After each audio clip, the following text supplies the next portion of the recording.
Maliligaw ka. Dito kami ngayon sa bundok. Papunta kami ng Sitio Batang. Amin among ginagihan. Oh. Ang daanan dito napakahirap. Ayan.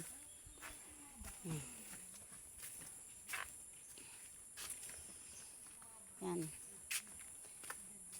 Di ka pwede dito basta-basta motor kay pag dito isang pagkakamali mo lang simplang ang labas mo dito. Yan.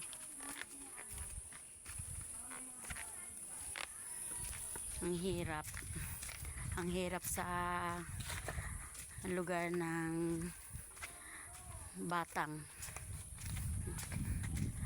Yan. Yan.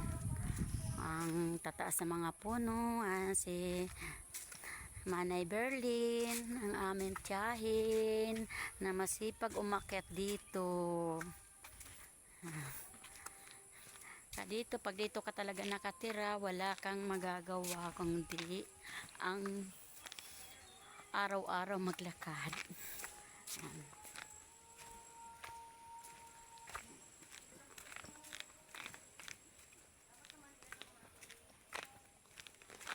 Inaabot na kami ng hapon, maglalakad lang dito. Yan. Yan yung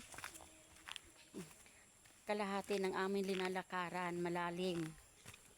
Yan, kaya mahirap dito pag madilim na. Ito ang aming dinadaanan. Yan.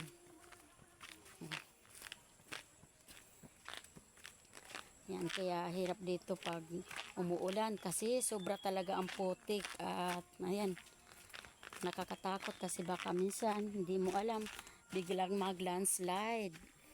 Yan. Yan.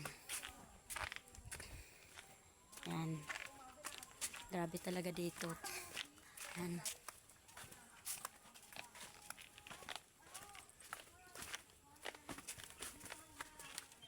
Yan. Yan, diba? Ang hirap. Ito, nakakatakot to dito, no? Kasi baka mamaya biglang, ayan o, biglang bumagsak, tapos nagkataon na dito ka sa ilalim. Ayan o. Grabe ang lalim niya, o.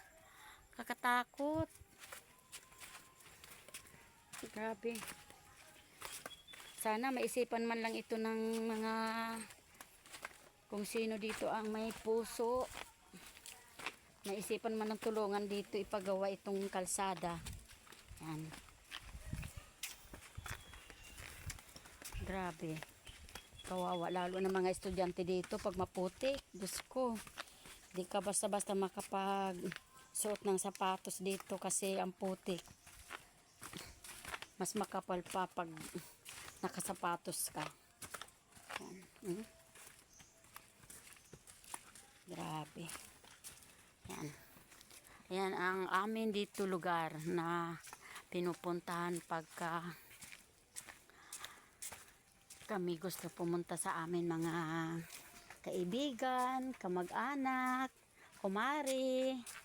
Yan. Ngayon na namin pupuntahan ay doon sa bahay ng aking kumari. Kaya kami dito na pasyal. Ayan. Ayan. Sana nakita ninyo ang aming sitwasyon ng amin dito dinadaanan. Thank you for watching.